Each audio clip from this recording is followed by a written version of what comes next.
Namaste, this is Rupi Rajan. Today I will give the NFO review for Growth Silver ETF FOF fund.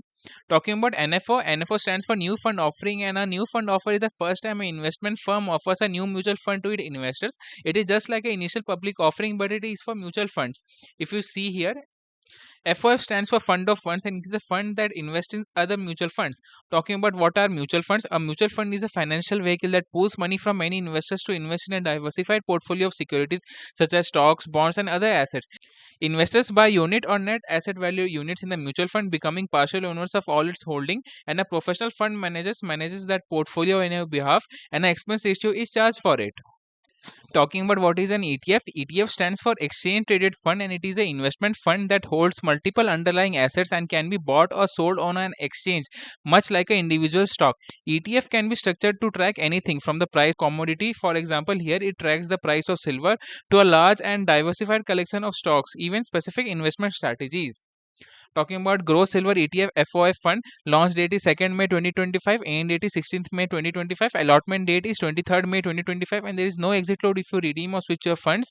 The scheme performance aim to generate returns that closely mirror the performance of physical silver in domestic prices, benchmark against the domestic price of physical silver based on the London Bullion Market Associations, or LBMA for short, silver daily spot fixing price. In other words, it tracks the price of physical silver.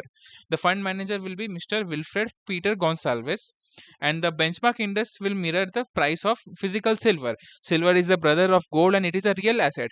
In my opinion, the price of silver is expected to go to $50 per ounce from the present price of $32.95 per ounce. In other words, the price will rise from currently 96,000 rupees per kg to 150,000 rupees per kg. There has also been a deficit of 200 million ounces of silver for the past 3 years.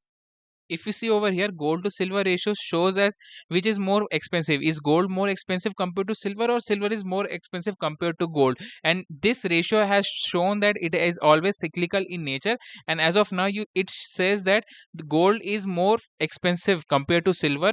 So this ratio says that the silver is currently undervalued, and I also feel that yes, silver has to outperform gold, and in the near future the ratio will come down and silver will outperform gold, and it will result in very high increase in the price of silver compared to those of gold.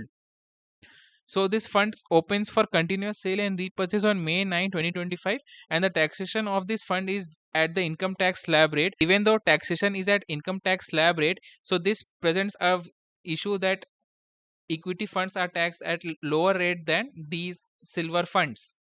Talking about the return expectation, the 10-year CAGR of silver has been very low at 7.4% versus the 13.1% of Nifty 500 index. If you see some other ETFs like DSP Silver ETF gave a return of 23.6% CAGR for the last 2 years, 7 months.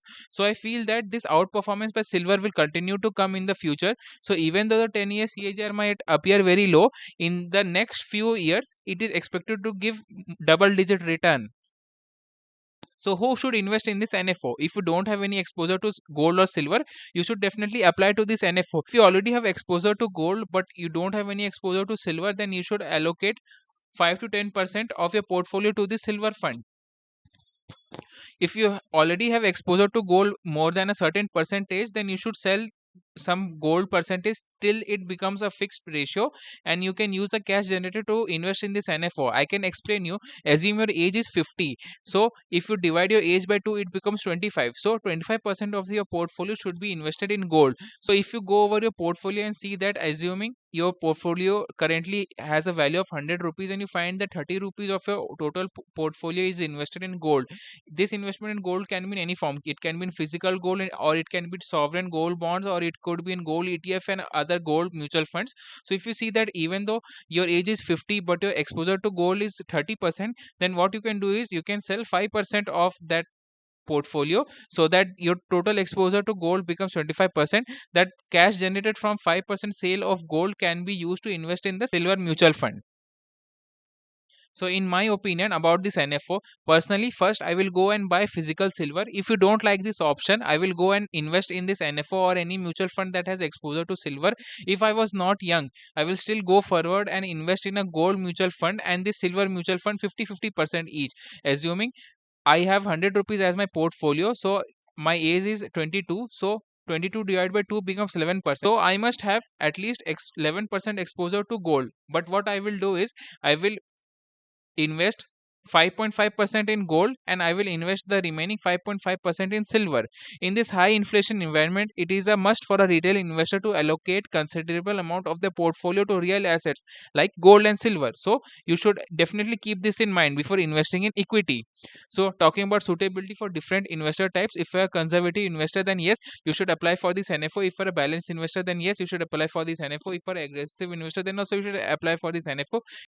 If you are a goal oriented investor, you can give a skip to this NFO because the silver is a commodity and you don't know what can happen in the international market in the near future. Even though I have said that silver has to breach a certain price point, it is possible that due to certain macroeconomic factors, silver price can suddenly collapse. If you're a passive investor, then yes, you should apply for this NFO. Talking about how much percentage of your portfolio should you apply for silver, I will say whatever your age is divided by 2, and that much percentage of your portfolio should be allocated either to gold and silver. For example, if your age is 50, so 50 by 2 becomes 25. So 25% of your total portfolio should have exposure to gold plus silver. If you are an active investor or if you are a young investor, then yes, you should trade in this silver fund. If you are a diversified investor and you have allocated good percentage of your portfolio to gold, large cap, mid cap and small cap, then also you should think about buying silver. If you're a speculative investor and you want to trade for a short term, then also you should buy silver or invest in this NFO till the price of silver becomes $50 per ounce in the international market. If you want to read about the scheme details of this mutual fund, I have attached them in the description of this video. So that's a wrap on today's NFO deep dive. We have crunched the numbers, dissected the story, and now it's your turn. What do you think? Drop your thoughts below, hit that subscribe button, let's keep decoding the market together.